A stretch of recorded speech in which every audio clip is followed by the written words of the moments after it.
Happy Tuesday to you. I'm your host, Jessica Dugas, and welcome to tonight's special broadcast here on the Breakthrough Show Network.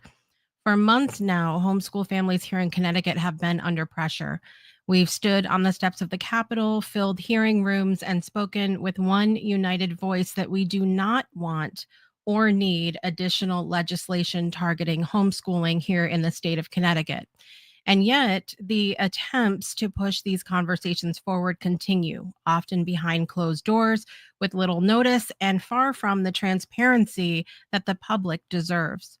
It's beyond frustrating. It's unacceptable that meetings have not been properly advertised or open to all who wish to attend. Our voices matter. Our presence matter. And when our access is limited, the democratic process itself is weakened.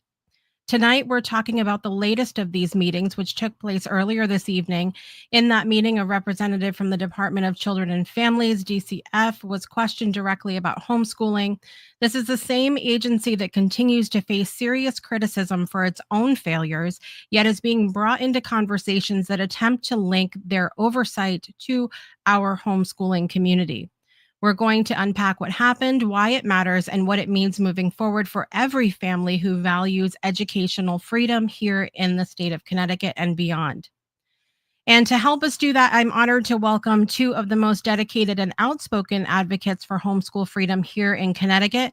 Diane Connors, president and founder of Connecticut Homeschool Network, CHN, and attorney Deborah Stevenson, founder of the National Home Education Legal Defense, or NHELD.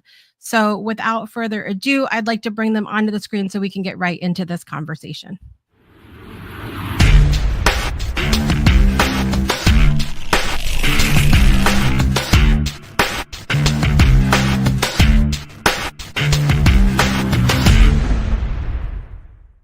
Good evening, ladies. Good to have you back again, Diane and Deborah. I wish this was a more fun conversation, but here we are. And thank you for being here tonight. Let's get right into it. So you all just came from the Legislative Office building here in Hartford, Connecticut. Can you give us a general idea of the feeling in the room this evening? Well, first of all, it was understood after the first meeting that the commissioner of DCF would be there to be questioned. Originally, the idea was to question all of the commissioners of the agencies about the Waterbury incident and their failures rather than about homeschooling. That did not turn out to be what happened. In fact, the DCF commissioner never showed up. However, she sent 6 minions, 6 of her staff, to answer questions that were given to her ahead of time, and so they were fully prepared with the answers. And so we were not allowed to ask them questions, which was also not what was initially understood. But Representative Biggins, who held the meeting, then just read each question that was handed to him by others ahead of time to be asked of what should have been the commissioner, but wasn't, but was her staff. And he read each question, none of which had anything to do with Waterbury. All were pretty basic questions about how DCF operates. And that took about half an hour, and that was that. And then we tried to ask Representative Biggins why this was not the way it was supposed to be run in the first place. Diane, you want to add anything to that? There's really nothing more to add. She summarized it. It was not what we were looking for. It was frustrating to hear what was presented and not have a dialogue because they have their policies and procedures. We understand that. They presented them, probably know them in their sleep, and that's fine, but it does not match the reality of what happens out in the field, and that is what is of concern, and there needs to be a dialogue about it, and that just didn't happen. Representative Biggins had said initially he wanted to pull this working group together in order to have a dialogue. And after DCF not commissioner, but the DCF staff left the room, I was questioning, and we all were questioning Representative Biggins about why it wasn't held in the manner in which it was first discussed. He really had no answers except to say, well, I'm a lowly person and I don't have access to the commissioner. Yet six of the commissioner's staff showed up instead of the commissioner. This was nothing like what we had expected it to be, Right. and we tried to grill him about that. Right. I know that there's a lot of homeschool parents here in the state that are extremely frustrated by not knowing about these meetings, not being included in the meetings, not feeling like they have a voice. I mean, look, we can speculate as to why we know that they're keeping them private or not sharing information. But what is your take on why you feel they're being so hush hush about these meetings? They're trying to control the situation, and they're trying to obviously control what questions are asked, how we have to submit them to Representative Biggins for his editing. He did admit at least one question was edited, and he would have to go through and find out if he edited other questions. And no one knows, ahead of time what the questions are or how they're being edited. We were presented the questions A few days ago. yesterday, I think it was. Um, and then we went to the meeting, and again, it was just these edited questions that were asked. Again, nothing about Waterbury, nothing about why everybody is trying to regulate homeschooling. Um, Initially, because of Waterbury, the whole thing was a farce, in my opinion. And we'll get into a little bit more information about what we do know. But for right now, as far as the meeting is concerned, all I can tell the listeners is we agree that the public should have been, involved in this. That legislative office building had every other room empty today. There was only the two of us and a few family members who came, from the homeschool community, and they were denied access to that room. It was held in a very small conference room, and really there were, although a reporter or two were allowed in there, but the homeschooling community members who showed up were not allowed in there. No other members that I know of the public were invited in, and this is supposed to be a dialogue about, why and how we should regulate homeschooling, because this awful situation in Waterbury has left gaps, according to them, in the legislation. So we need to do this. And Representative Biggins' idea was, well, let's sit down and have a dialogue and see what it is we do need or we don't need in the way of legislation. Yet the public has not been allowed to speak. When we had the supposed May 5th informational forum at the Capitol that was conducted by the Education Committee and the Children's Committee, of which Representative Biggins was a member, the public was denied access to that, both physically and the ability to speak in any other way.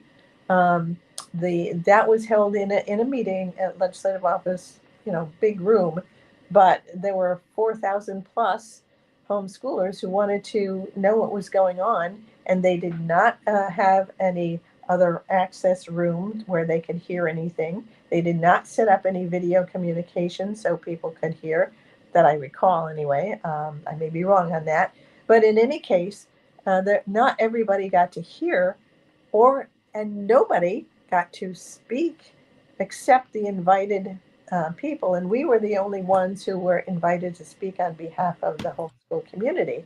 We wanted all the community to say their piece, the parents and the children, but that was not allowed. And it was not allowed for us to know ahead of time what the questions were. Yet Representative Biggins says, well, hand me the questions so the commissioners can be prepared to answer them. We sat there for 6 hours on May 5th answering every question right off the cuff, because we were not given anything ahead of time. And we did that, I believe, successfully for what the questions were.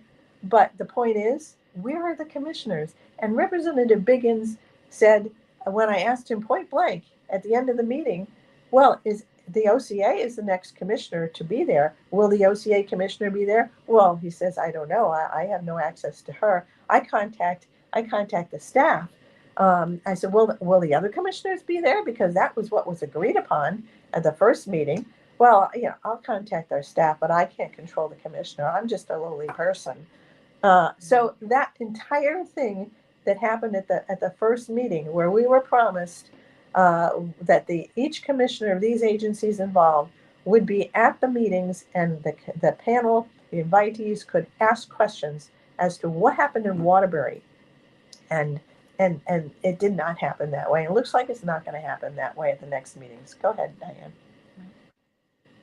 She summarized it. Okay.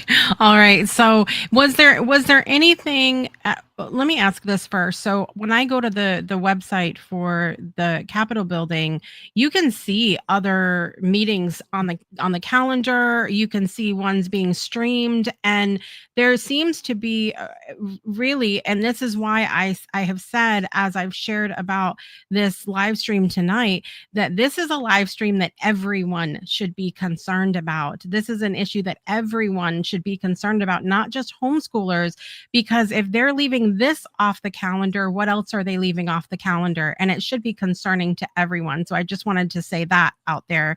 And then, so was there anything that either one of you learned new in this meeting that happened this evening? Go ahead. I don't think so. We've done our own research. We basically listened to policies and procedures from DCF, their statistics. They're available on the website. As far as the Waterbury incident, their position is that because it's still an open case, they can't really discuss it. There's a trial and whatnot. So I can understand that. They did put a position paper out about it, and we did not know that. We're getting a copy of it. And there's another document that we'll be getting a copy.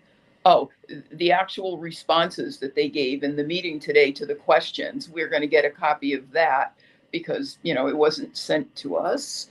So we will be sharing everything. We're not being closed about this. When the idea of regulation is what's on the table, this is a public issue. And we're going to do everything that we can to see to it that it is made available, at least to the homeschool community, if not the entire public, who should all be interested, because this is a homeschool issue that we're talking about, but it's even bigger than that. There are other issues that we've learned of that are intertwined with this, and this could happen to any community in the state of Connecticut.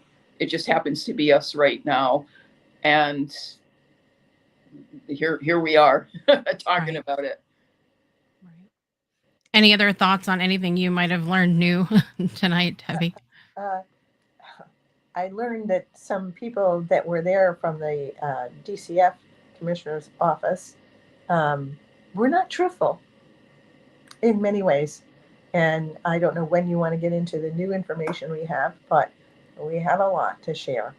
Yeah.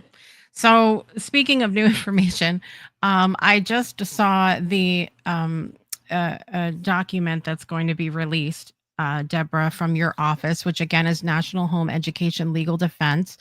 And you have a long history of helping homeschoolers in this state because you were a homeschooler yourself. And so I think that that's helpful with parents coming from the perspective you do of understanding our unique challenges within the community. So a lot has been revealed, and something that happened. Do you want to tell everybody what you requested after that May 5th meeting?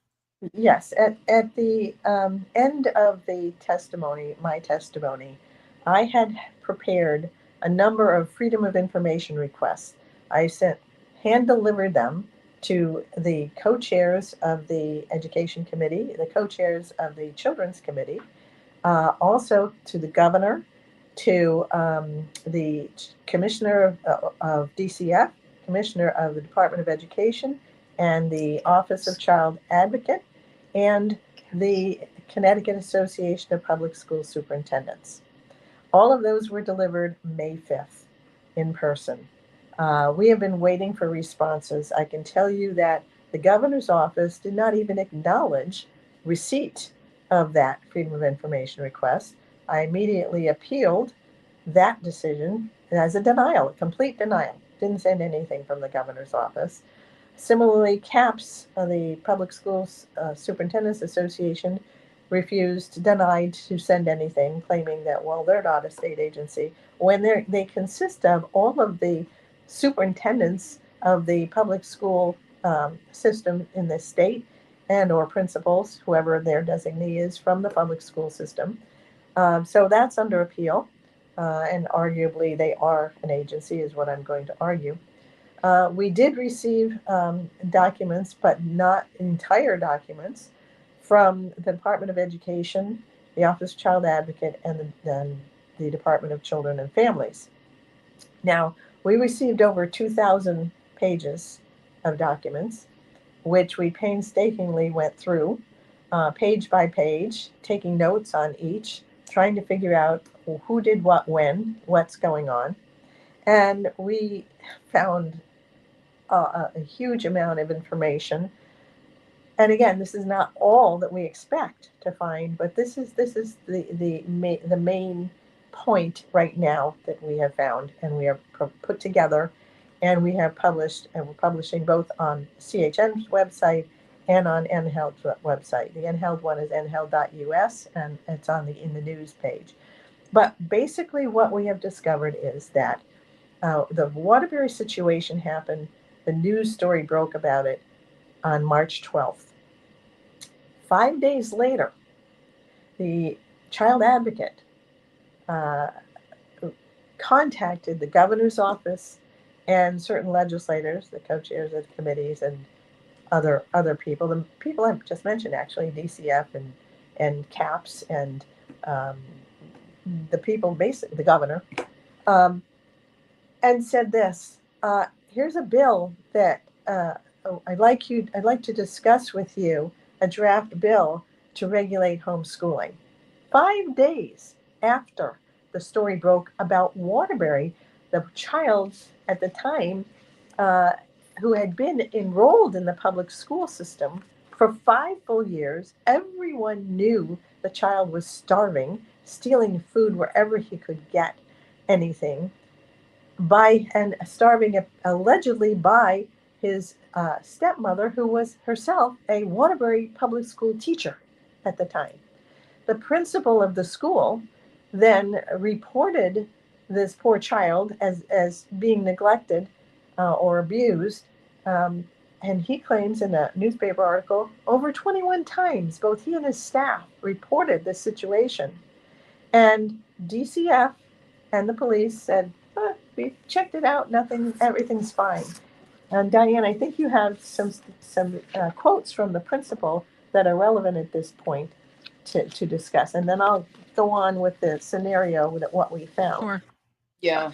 Well, I need a minute to find those quotes. Okay. Well, it's on a video. It's an NBC video, and we can republish that on CHN and NHELD as well. Basically, he was telling the newspaper. I found it. What he saw. He was being interviewed. Tom Perrone was the principal at that time, and he is on the video saying that even after the child was no longer attending school, which was for 5th grade, they continued contacting DCF and or the police. It didn't stop simply because the child wasn't present in school. By the way, he was still enrolled. Yeah, he was enrolled and not there, so that makes him truant, right? Unless any other data comes up to dispute that. So eventually, he said, between kindergarten and 4th grade, between himself, the school nurse, the parent liaison, the teachers, all called DCF. He said, if I'm saying 20 times, that's conservative. Did they investigate? You really weren't getting anywhere going to that agency. Now that's what he said on the video. And he also said in 35 years, and this is slightly paraphrased, but you can hear him for yourself on the video. In 35 years, DCF dropped the ball 99% of the time. It's just the reality of the agency. He knows that they are changing and making corrections, and he doesn't believe it. Once the kid got out of the system, who knows what DCF did? They all called easily over 20 times. Even after he left the school, we were still calling and still concerned about it. And the boy was, well, let me preface it with the average fourth grade boy weighs 60 to 80 pounds. So say 70 pounds on average. He was not even 30 pounds. Everybody knew this is him on the video. Everyone was concerned about the child. Everyone knew something was wrong, grossly wrong. And the teachers from kindergarten all the way through fourth grade were bringing him food. And this is what the principal knew from this child being enrolled in the school system from kindergarten to fifth grade. And the only reason he stopped going to school was because DCF showed up twice, and the stepmother said, "No, everything's fine here." And the news stories also say that the stepmother, according to the police affidavit report, the arrest warrant for the stepmother, it indicated that the child, now adult, was told by the stepmother not to say anything that was wrong to DCF and the police. And after they came out twice, the stepmother yelled at the DCF worker and said, "You gotta leave me alone, everything's fine," and whatnot. And that was that. So when Representative Biggins had this working group, and the representatives and the legislators who were in the room at the time said, "Hey, look, this isn't anything to do with homeschooling." Well, it's nothing to do with homeschooling. It's about the agencies and what they did or didn't do to help this poor child. Let's get the agency heads in here and we can question them about that. We don't need to do anything about homeschooling. We need to question these agency heads. And tonight, it was clear that that's not going to happen. The commissioner was not there. There was no promise that any other commissioner would show up. If we want to ask questions, ask them ahead of time and send them to Representative Biggins, and he'll pass them along to whoever shows up from these offices, to be prepared to answer them. And that's not what it's all about. There needs to be an investigation of these agencies, and clearly they need to be investigated after what was stated by the people in the room that tonight by the DCF people there. There was one person there from DCF who I asked, "Do you know of any other, kind of legislation or proposals or drafts or anything? Do you know anything?" "No." He says, "No." Okay. And what we found out in the actual documents from DCF, from the Office of Child Advocate, and from the Department of Education was that beginning in March, as I said, 5 days after the news story broke, the OCA comes up with a request to meet with these other people and discuss legislation. She had a draft piece of legislation already prepared. For the next rest of March and most of April, meetings took place, multiple meetings took place with a representative from the governor's office, with the co-chairs of the Education and Children's Committee, with CAPS representative, with the former OCA commissioner, and Department of Ed, all of them getting together multiple times to review this OCA instigated draft bill. And there were ultimately, of the documents we were given, at least 12 different versions of this bill that were discussed back and forth in emails, and that were on Zoom discussions, meeting in person and on Zoom. We have not gotten the Zoom recordings, if they were recorded. We have not gotten we haven't gotten anything from the governor's office or from CAPS, as I said. And this is labeled the first batch from the OCA's office. So there's more to come. What we learned was these 12 versions were written before May 5th. They all knew about it. And the final version, we believe the final version because none of these are dated, but the 12 drafts were sent to us from the OCA's office. And what we believe to be the final version is astounding. And this is what we published. We published tonight on both of our websites a summary of what we found out. The key takeaways at the beginning, just so you know, I'm going to read them to you. The state's child advocate instigated regulation of homeschoolers on March 17th, 2025, 5 days after news broke about the Waterbury starvation victim, deflecting from their culpability by the state agencies and herself. Second point, a bill to regulate homeschooling and private and non-public schooling was drafted immediately in March, but kept secret from the public. Okay, so this draft legislation includes not just regulation of homeschooling, but it includes regulation of anyone who is withdrawn to enter a private school or other non-public school. Okay, that's the key point. That whole thing has been kept secret from the public. The governor, the child advocate, the former child advocate, DCF, State Department of Ed, and CAPS were all in on it, and all of them kept this draft legislation secret. They all had copies of it. They all edited it. They all discussed it multiple times, and they kept it secret from the public. The May 5th, 2025 homeschooling informational hearing then, in my opinion, was a fraud on the public when the information about the bill was kept secret. And the working group we just came from on homeschooling regulation, my opinion again, is a manipulative farce when it was an attempt to gain acceptance of that secret regulation already drafted but not publicly revealed.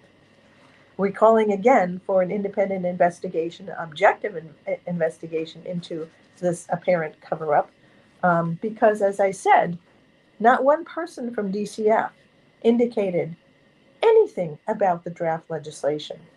We have also, in summarizing the timeline in this document, we have also attached what we believe to be the final version of the bill that was drafted before May 5th. The gist of the bill, I'm going to read it to you. It amends two statutes, 10-184, which is the important statute to the homeschooling community. It's called the Duties of Parents. And also 10-220, and that's the duties of local boards of education. The amendments to 10-184 include adding early literacy as a subject required to be taught. That's rather innocuous, but wait. Also, the amendment to 10-184, at the time of withdrawal from a public school, quote, to show that the child is being given equivalent instruction elsewhere, unquote, the parents, quote, must personally appear with the child at the public school to provide proof of enrollment in a non-public school or a notice of intent to homeschool, including a description of the curriculum to be used and documentation of a health assessment completed no more than 14 days from withdrawal for the purpose of homeschooling. Excuse me. There's more. So annually thereafter, each year thereafter, after you've withdrawn, quote, the parents must show up to prove that they're providing equivalent instruction elsewhere. They shall personally appear with the child. These are homeschooling parents now. With either proof of enrollment in a non-public school or renew the notice of intent to homeschool. Additionally, the parent who is homeschooling their child shall provide a health assessment in either grade 6 or 7, and again in grade 9 or 10, and provide documentation of an annual evaluation of the student. That's an annual evaluation of their academics. On or before January 1st, 2026, the State Department of Education shall provide guidance on what an annual evaluation is.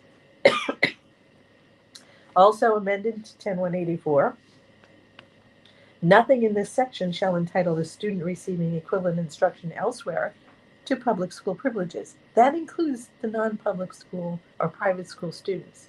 They are not allowed to any public school privileges.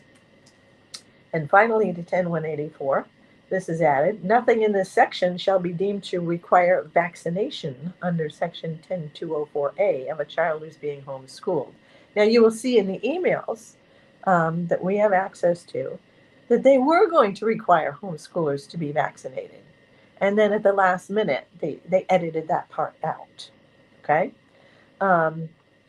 So even though the children who are withdrawn from public school to enroll in a private school, they have to show up every year at the public school anyway to prove they're still enrolled and the child is still alive or whatever. They still have to have vaccinations, even though they're in private school. But apparently they thought twice about homeschoolers having vaccinations. So I don't know what the private school people are going to think about that. But at least for now. Yeah. Mm-hmm. For now, right, because they had it in before for homeschool kids to be vaccinated. So who knows what they're going to finally come up with. And also, do you want to address the idea of the non-public schools, something like a PEA and the vaccination? Right. Non-public school includes anything that's not a public school or a homeschool, basically. So anywhere else that they're being educated, as far as we can tell. Okay. That's one of the things that I think is so important for people to understand, that why this is not just a homeschool issue. And even if it's just a homeschool and private school and PEA issue, what's the issue going to be with next is the question. Right. And so it's really important to just pay attention if you are a parent or expecting to be a parent, or have children that are parents, anything like that. Pay attention to what Debbie is talking about. Go ahead, Deb.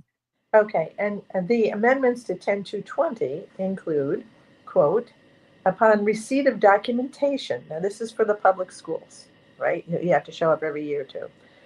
Upon receipt of documentation that the child is receiving equivalent instruction elsewhere pursuant to 10184, each local or regional board of education shall notify the parents of the requirements in 10184 to keep showing up, etc.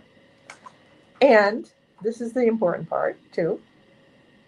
The local boards of education shall review all records of allegations, investigations, and reports maintained by the district on this family who's trying to withdraw, and determine whether a report is required to be made to DCF. Okay? I'm going to say that again. When you're withdrawing from a public school, regardless of whether you're going to enroll in a private school, the public school would be now required by this bill, if it becomes law, to go through all of their records on this family and figure out whether they should, just because the family's withdrawing, should be reported to DCF.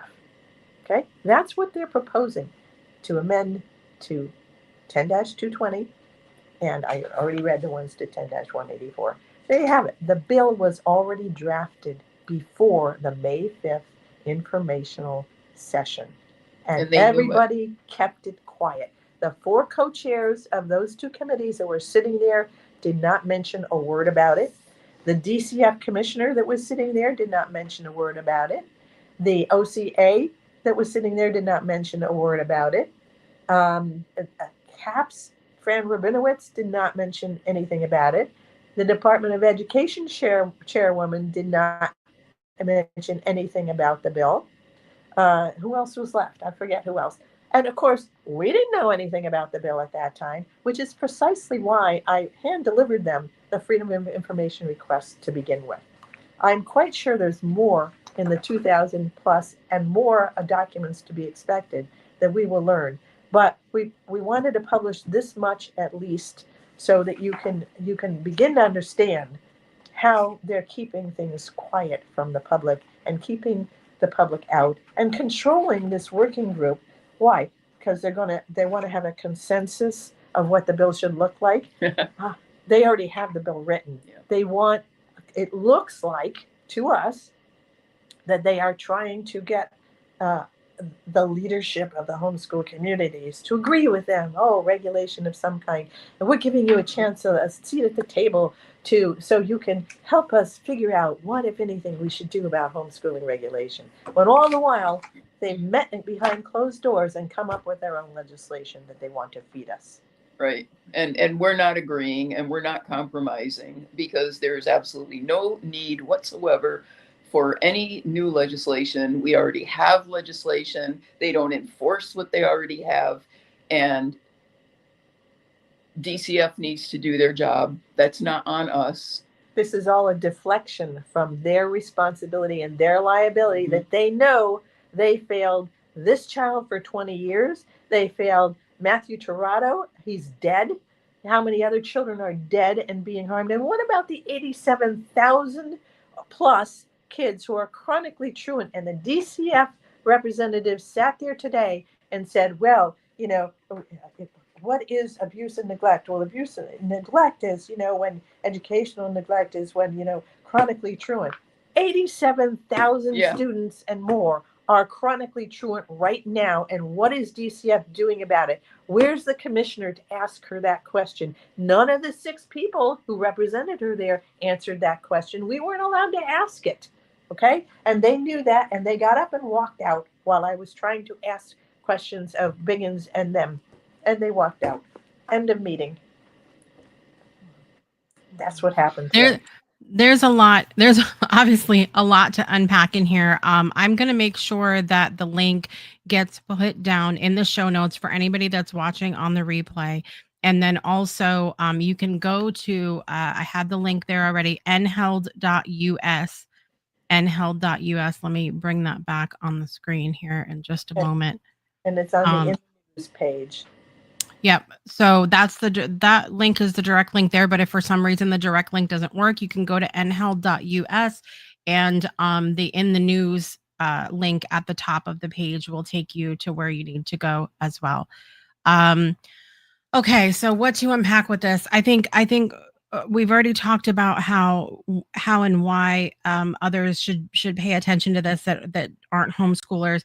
There are some questions that came in the comments. I want to go through those really quickly. Someone asked, will you, and I'm not going to show names on the screen, guys, because we're trying to be really protective of all the homeschool families that are watching right now. But someone asked, will you be calling him? And I'm assuming you can clarify if I'm wrong, the one that posted. I'm assuming by him you mean Biggins, Representative Biggins. Will you be calling him out directly for not following through on agreeing to question them? Oh, we already did. We did then. As I said, we were trying to do that while everyone was there. But again, the DCF people left. Some of the others left because they didn't want to hear anything more. We did call him out. We said, this is not what we expected. Representative Andolfini was there, called him out as well, said that was not her understanding. That was not the understanding of the legislators that were there at the first meeting, that, the commissioners were supposed to be called and that questions would be answered, and that only after that meeting where it was said, we're going to call the commissioners in, we're going to question them, this is nothing about homeschooling. Then Representative Biggins sent out emails saying, well, send me your questions, ahead of time to give to them. We did not do that because we were trying to hold him to what he said originally. And, as I was trying to make the point tonight, why send 6 of your staff members to answer the question? Why couldn't the commissioner show up? I would expect that the commissioner of each of these agencies would know how the agency is run, what their laws are, how the staff works, and why isn't she there? She doesn't know. I said this directly to Representative Biggins, okay? And that was the expectation. That's what we want. I said, is there going to, because they started talking about, well, the OCA, the child advocate, is supposed to be at the next meeting, I believe, on the 18th. And I said, is she going to show up? Well, I don't know. Representative Biggins says, I'm still a lowly person. I said, are the other commissioners going to show up, or are they just going to send their staff? Well, that's up to them. I don't know. this was entirely the opposite of what Representative Biggins and the consensus of the working group was at the very first meeting. Right. Yeah. Someone else was. Go ahead. Go ahead, Diane. I was just going to say what we thought the experience was going to be at the very outset is not what it has proved to be. It's more of a monologue, and we don't know anything about the questions in advance. We just got the questions, yesterday? Mm-hmm. We found out what room the location for the meeting was yesterday. That really looks like you don't want to have the public there, even though you want to discuss but possibly legislating that public and that community. So that's not okay. We're not okay with it. We haven't been okay with it since before May 5th, when we said, okay, we'll go. And we answered all their questions for 6 hours, whatever they asked us. We didn't sit there with notes either. We knew our data and we knew a lot of their data right off the top of our head because we do our homework. Right. And this is just not okay. There were a few things I mentioned and I was gaslit for a response. You can sit there all day and spout your policies, but it is not the same thing as what is going on in real time out in the field. And yes, there are homeschoolers, and the school districts weaponize DCF against the homeschoolers. This is not new. Everybody knows it. And but what is new, if the bill goes through, is they're going to weaponize it against the private schoolers. Yep, they're coming after the private schoolers and the non-public schoolers. Nobody is left unscathed from all of this based on what the OCA has put out. So when has this come about that you can make all these gyrations to avoid having a public hearing and listen to the stories and learn what you don't know, because they don't know homeschooling, many of them, and the things that they need to know when they're going to consider legislating. And then who do they listen to? More people that don't know. Right. All of these agency heads, they don't know homeschooling. They know what their prejudice is against it. They know what their assumptions are about it. And, when they say in advance, I had one of them tell me almost 2 decades ago to my face, homeschooling needs to be regulated. Really? Right. Why? Well, what else do we need to regulate? What about legislators that get arrested? Do we need to have laws about that? Do we need to go after all legislators for predictive neglect, that they might get arrested at some point? Where does that madness end? We're in America, Right. And whether we like it or not, we're innocent until proven guilty. And they need to do their jobs, enforce the laws they have. They don't even use the enumeration statute. There's so much they could do. They don't do it. What they want is regulation and control. And yes, it's always been about control. And historically, the legislators have voted in favor of homeschool freedom because they've seen through the facade. They have even stated, I remember one of them saying, we're not moving forward with this. This is nothing but a grab for power and control. And he turned to one of the superintendents and said, why do you want us to give you such a grab, such authority and power and control over these people?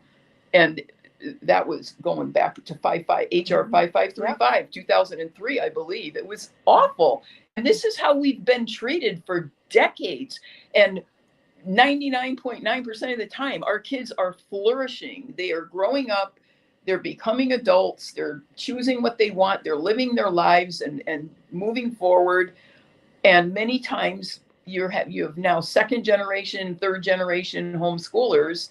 And not that we need it, but the fact that they cannot give us positive support, give us accolades where we've deserved it and our kids deserved it. But no, it's constantly, you need to watch your back constantly because we're going to come after you and regulate. And one other point in this bill, they're talking about this annual evaluation and equivalent instruction. Now, what do you think that's going to mean if you have to show up with your children at a public school after you have withdrawn, maybe for years, okay, and then show them proof that they are, have an annual evaluation of academics, okay, and then there you keep using this equivalent instruction. Equivalent to what? The equivalent instruction is a myth. Are we going to be equivalent to public school in Bridgeport, Avon, where Right. it doesn't exist? But anyway, there's a whole lot more to think about and to explore with what's going on here. Right. Not even every public school is the same. So that's and then we've learned from recent news here in Connecticut about people graduating that don't even know how to read, and things like that. So where's the accountability where that's concerned as well? Before we get to the other questions, I have one thing that I want to ask.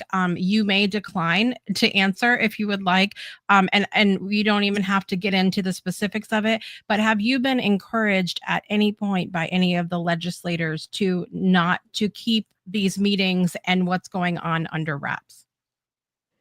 To not keep them under To wraps? keep them under wraps, to not share, to not tell anybody. Oh. Have you, either one of you, been encouraged to do that? Not exactly personally point blank like that, but it's been obvious by what Representative Biggins has done, excluding everybody. Well, we have been told this is private. This is just for the working group. We can have a working group and all of that stuff. And it's I think definitely fair to say that the only people that are welcome at the table are the people that were invited, even though that invitation list has now doubled in size. Today, the room was mostly DCF, and there were some other people. So there's a Zoom. And if you go on the Connecticut General Assembly website page, the main page, scroll down a little bit, at any time you see the calendar of events. And there, as of, I believe, yesterday, I took screenshots because it was just too much. There were 2 different working groups on 2 different dates and times, different topics, and they are openly published that they are taking place. You can click on it and it brings you to a Zoom link for CTN, which is the way that it should be, especially, and I mean, this is in the law, isn't it?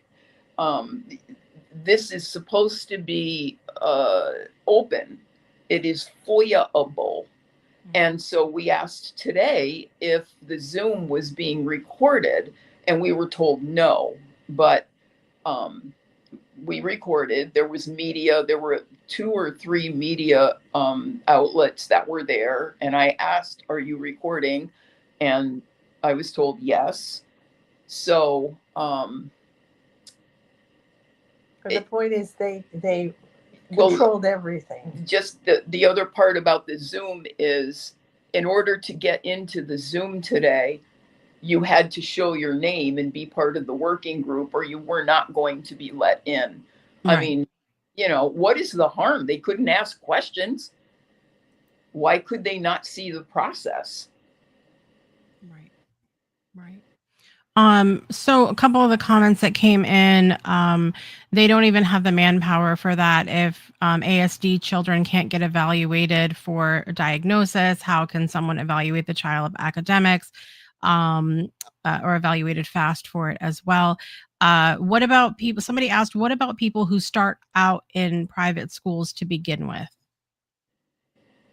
Well, it depends on the wording of the final bill. The way it's worded right now, it says annually, even the kids who have withdrawn prior to that. I mean, it doesn't say prior to, it just says annually. Those who have withdrawn from private school have to show up every year with their kids to prove that they are enrolled and are alive, I guess. I don't know.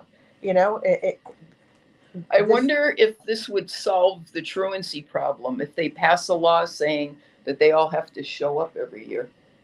I mean, it's interesting because I don't even, that's not, I mean, I don't even think that's really required of public school kids, because I know plenty public school kids whose parents don't come to the the meetings, the parent teacher conference meetings and all of that. So that's, it's a double standard, of course. Absolutely. And that was my point. You just said it. Yep.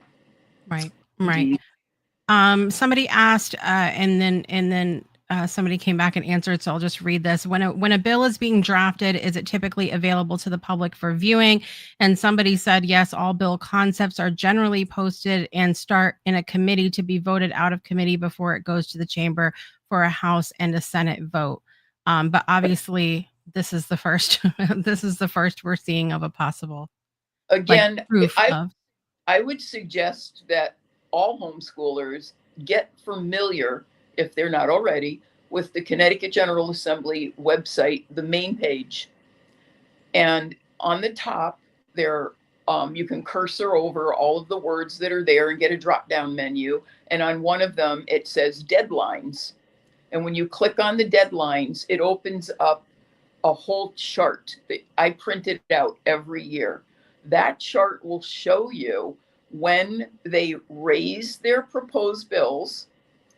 Then it has the deadlines for when they have to do certain things. It has the deadlines and the period of time where public hearings must be held. All of it is out in the open. That's the process. That's the democratic process in this country.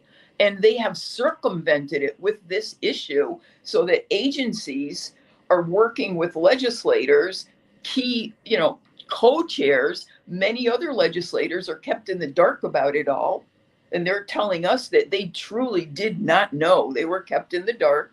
So, if we're accepting that at face value, that they're saying the truth, if she did not do these FOIA documents, then we would still be in the dark about the full truth too. And, we knew better. So, here we are, but they are still circumventing the process. And I would add one other point. The executive branch agencies are not provided the authority under the state constitution to draft laws. That's the job of the legislature, the legislative branch, period. It says it's separation of powers. So the OCA is the one who first drafted the bill. And the OCA kept gathering these other people in the other agencies to agree to the draft bill. Yes, the co-chairs were involved, but the governor's office, that's executive branch. The agencies are all executive branch. That they should be proposing it, asking their legislative representative individually to propose an idea. And if the legislator agrees to do it, then that bill should have been openly proposed, and the agency heads could come in and testify at a public hearing and give their thoughts on how to edit it. That did not happen here. It's all behind closed doors. Right. So, somebody else asked about what about disability kids being evaluated and they are behind, all of these, the school failed the kids with the IEPs. And so the disability evaluation is about what about those kids who will be flagged behind and they're not? Okay, I got you. She was clarifying the last comment. So that's a concern, I think, for a lot of parents as well, is people who have children who are autistic or have learning disabilities or something like that, and they're going to be evaluated, and by what standards is the question. There's so many things in play with this. What would you say is the most important things we need to know with this, and then we'll talk briefly about what's next? I think, well, let me go first. Right. I think that if everyone could go to either of our websites to see, we printed out, we have on there the actual bill in the forms that it was given to us that we believe is the final bill, okay? And the parts when you look at it, It just says section 10184 in the title, and then it has parts of it are in black, parts are in brown or red. Okay, the parts that are in brown or red are the parts that they edited that they want to amend the current statute to add it. Okay, and the same is true of 10-220. The part that's being added is color coded in red or reddish brown. So that would be important for each of you to just take a look at that bill. And obviously, you're going to have a lot of questions and concerns about it. And then, tell the next person that that this is going on. And, anybody can do a FOIA request also. That's important to know. You just have to ask for information on a particular topic, or and give a date time frame of when that topic you want it from, and you're supposed to be getting that information. If you don't, there's a procedure to follow up and appeal that denial with the Freedom of Information Commission. Those 2 points I would say are important. Okay. All right. Someone asked, would it be helpful for a homeschooler to email Biggins or other legislators at this point? Before we get to that, I want to add a little addendum to what she was talking about. Okay. In order for the schools to evaluate any homeschool child, they first need to know what they're talking about. And I'm not being rude when I say that. I'm very serious. As we know, there are hundreds of curricula that are out there that parents can use. And that doesn't even include coming up with your own curriculum, because most homeschoolers are eclectic and they pull from a variety of sources anyway. That's nationwide. So how would they even assess? Like,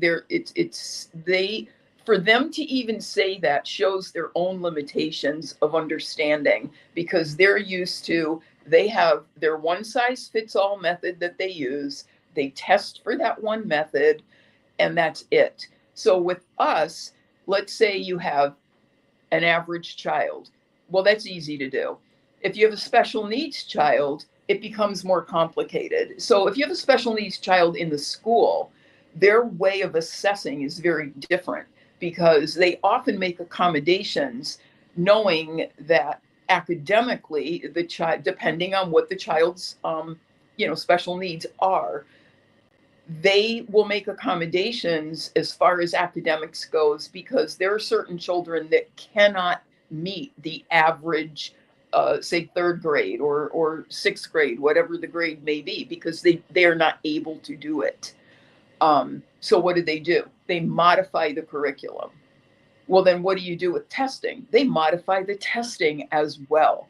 So if they don't already know a homeschooled student's background, which they're not going to, they're just going to have this carte blanche, we want to have this cookie cutter standardized testing, one size fits all, because that's all they know. Our kids are not one size fits all.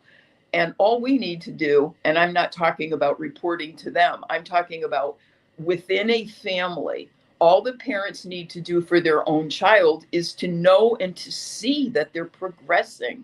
And if they're progressing, they're doing it at their own rate. There's nothing wrong with that. Now, the school, if they're going to just have these carte blanche, they're going to do these assessments, or you have to go in there and prove yourself. And, what are you going to have to do? Get into the whole backstory of a child with special needs? It's just, the whole thing is ludicrous. It really is. Right. I would agree. There's a lot of comments coming in about many different things, lots of opinions, and we definitely appreciate you all being here tonight, and take the time, as Deborah said, to read over the document that is on NHELD. Excuse me, let me go back. NHELD.us. I have 900 tabs open. And then it will also be on the CHN website as well. That's the Connecticut Homeschool Network. And the links are down below in the comments or in the description. So let's talk about what's next. Somebody did ask about, is it helpful to email, but what can we actually do with this information now that we have it? It's a good question. I think, well, these working groups are continuing. So There's one next week. There is one next week. Unfortunately, I won't be able to attend that. I will be out of state, but I will be watching, from afar. But to be aware is the most important thing. We don't know what will happen with this information. We don't know whether anybody, up there in Hartford will change their minds. We don't know if they're going to go plowing through it anyway and come up with a bill in the next session. We just don't know. So we're providing this information for you to assess first, okay? And as I told legislators, we do not make decisions on behalf of the homeschool community. Nobody voted for us. We don't represent anyone like a state legislator does. What we are here for is to provide the information as best we can and tell the community what's going on. And it's really up to each individual family what they see as best to do in any particular moment. We do appreciate everyone showing up when something is happening, because it's important to get your firsthand knowledge of what's going on as well. And it makes an impact on the powers that be.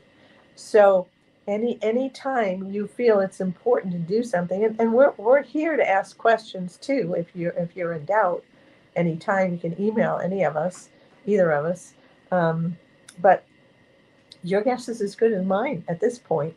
I'm going to still pursue the Freedom of Information request to get further information. And as I do, we will publish it and we will let everybody know. And we certainly advise you to watch that legislative website earnestly, especially when they're in session and even when they're not, because they do a lot, as you said earlier, they do a lot of their plotting and planning apparently before the session opens. So if there's a working group going on up there, or if there's something else that go to your legislator when they're in town and say, well, what's going on up there? I don't know. We're all individuals, so Well, you're going to have to judge by yourself. Something just popped into my head. We did post about this, and this is not coming from her or from CHN. This was something that was decided upon by legislators who are watching what's going on, and they feel that they need to do something. And I do not at all intend to be polarizing this politically. It's just not where I'm coming from. But the Republicans have had their conversations. They are concerned about all of this. They are just, as of today, most of them are just learning about all of this, everything we've been talking about in these documents. We just handed that to Representative Dauphiné. She did not know either. They're being left in the dark, and this is not okay. So the Republicans are having a meeting in Tolland, Connecticut at the Senior Center from 6 to 8 p.m. And that is August 18th. It's been published, and they're planning to do them all over the state. I just found that out a few hours ago. I don't care. I've said this so many times, I mean it. I don't care if it's Mickey Mouse. Politically, I have personally been all over the board. CHN is filled with people that are from all sorts of political ideologies, including none at all. So it's just not that. And our freedom has been sustained historically through bipartisan support. And I would like to see that continue. We just have to listen to each other and understand what the real issues are. And that did not happen at that meeting today. We basically sat there listening to policies and procedures that her and I already know. And, plenty of people in the homeschool community already know. So I did not consider that a productive meeting at all. And when I mentioned real problems that happen on a day-to-day basis, a week-to-week basis, I was gaslit for an answer, and I didn't appreciate that because it's not helpful. Not about me. That's not what I'm saying. I'm saying that these are people in DCF that I've met with 10, 20 years ago. Nothing has changed. And that is what is of concern when the school principal from Waterbury said that in 35 years, nothing has changed. That's disturbing. When is somebody going to be accountable instead of bullying communities? I mean, the homeschool community is very large in this little state of Connecticut, but the other side of it is when you look at the total population of Connecticut, it's not very large. It is deflecting. It's a lack of accountability. And who gets to pay the price of all of this? The children. So if they really care about children, then why are they bullying the parents? Right. Well, lots to unpack here as we've been talking about. I think everybody needs to take a look at that document that Deb just published. Again, NHELD.us and CHN websites are both listed down in the show notes. And if you go back to watch at the beginning of the episode, it was scrolling across the screen as well. So definitely check that out. And I think just what we've determined here tonight is just staying vigilant. I think somebody else in the comments was talking about, how concerning it is how quickly that legislation was drafted after the incident, and I think that's a great concern. And I'll reiterate something that Representative Paris told me when I saw him in person at the Capitol building, and that was when he said, "We are trying to build the boat and sail it at the same time here." Those were the words that he said to me. So that means to me that they've already been working on the other things before the issues. And now they're trying to do both at one time. And so continue speaking out, continue talking to your legislators if they will listen. And trying to talk to them anyway, even if they don't listen at the beginning, I think is important because they work for us. They work for us. They work for us. And all of us that are homeschooling here in the state of Connecticut deserve to have a seat at the table for this conversation. And that's simply, obviously, we found out tonight. And I think we've known for quite some time that is not being done right now. Everything's just kind of shady and behind the scenes. And so we really want to be clear that is coming down from the top about being shady, that this is not CHN or NHELD's, withholding information. They've done everything. I can tell you from behind the scenes, everything that they can do to release things when they are able to release them. And that will continue, I'm sure. Any final thoughts from both of you before we go this evening? Logistically, yes, that ties into people asking about what can they do. First of all, anybody can talk to their legislator anytime they want. That being said, if you feel compelled to do that, go for it. But I want to be clear that we are not at this moment putting out an action alert. We're not doing that. What we're doing is disseminating the information that we have been working diligently on pulling together and have only completed doing that with these 2,000 pages of documents just a few days ago.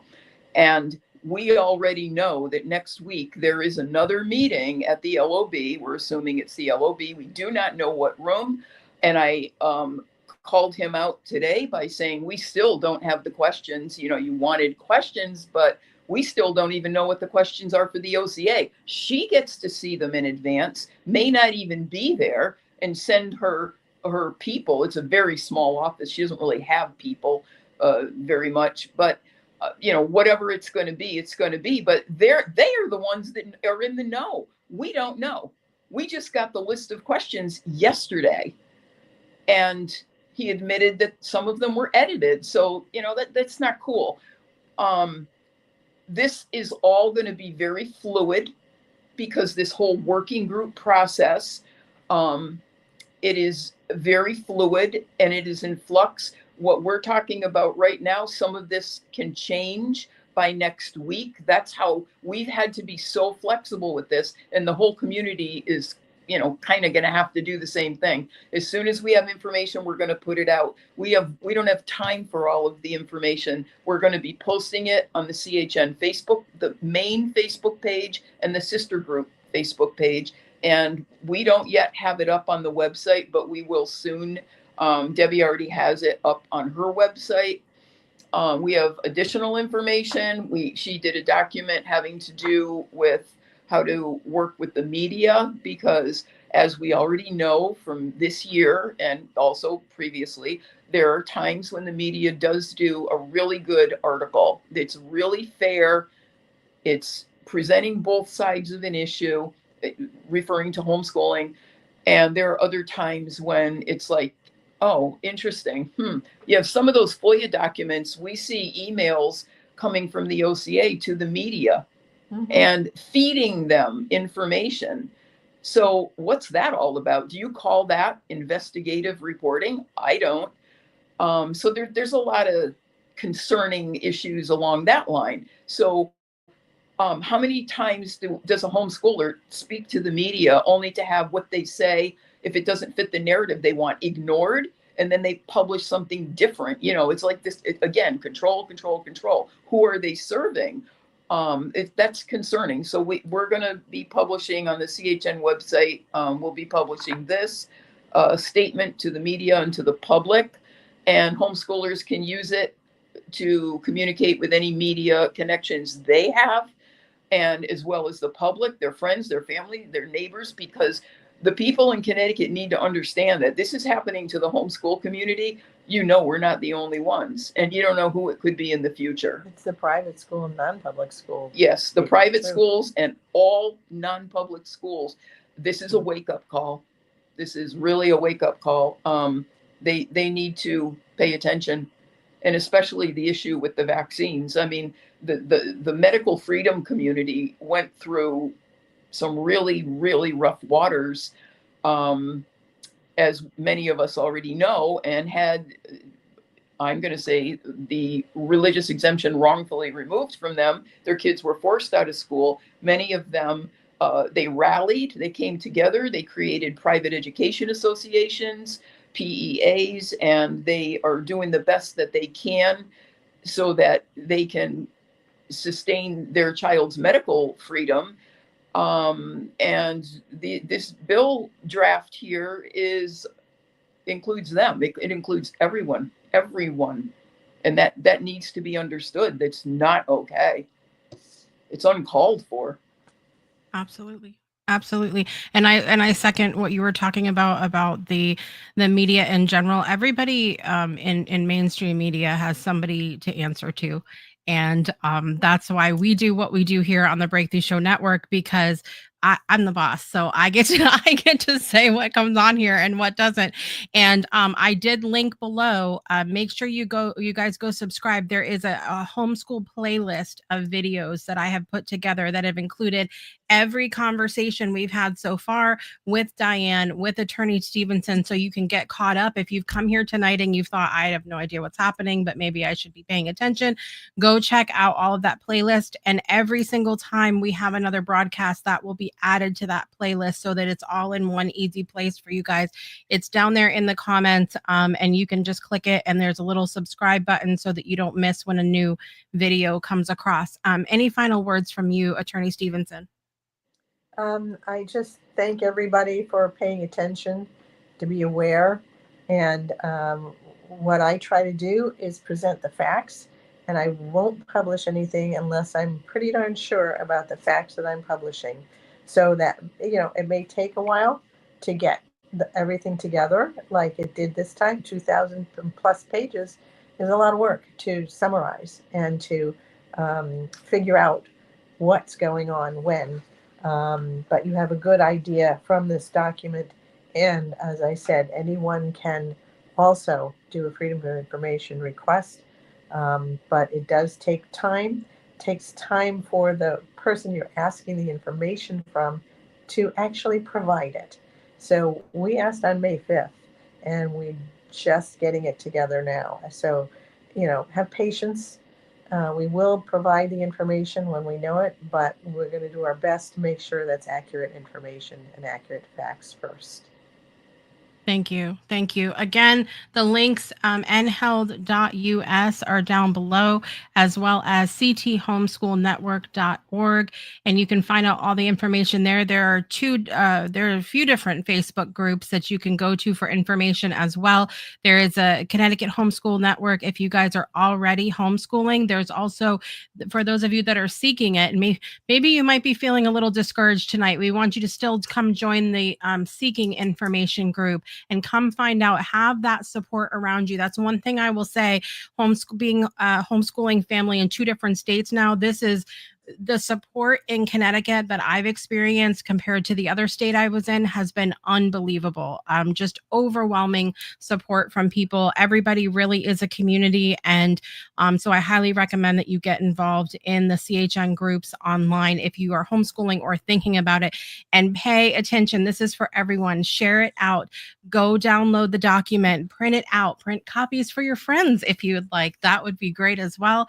And thank you again, both Deborah and Diane, for joining us tonight. We really appreciate you. Everybody's sharing their thanks in the comments as well. Thank you. All right, everybody. I'm Jessica Dugas. Thank you for joining us for this another special edition of the Breakthrough Show tonight. Make sure you stay subscribed, stay aware of what's going on, and we'll bring you as much information as we have. Until next time, make every day a great day for a breakthrough, and I'll see you next time. Bye, everybody. Bye.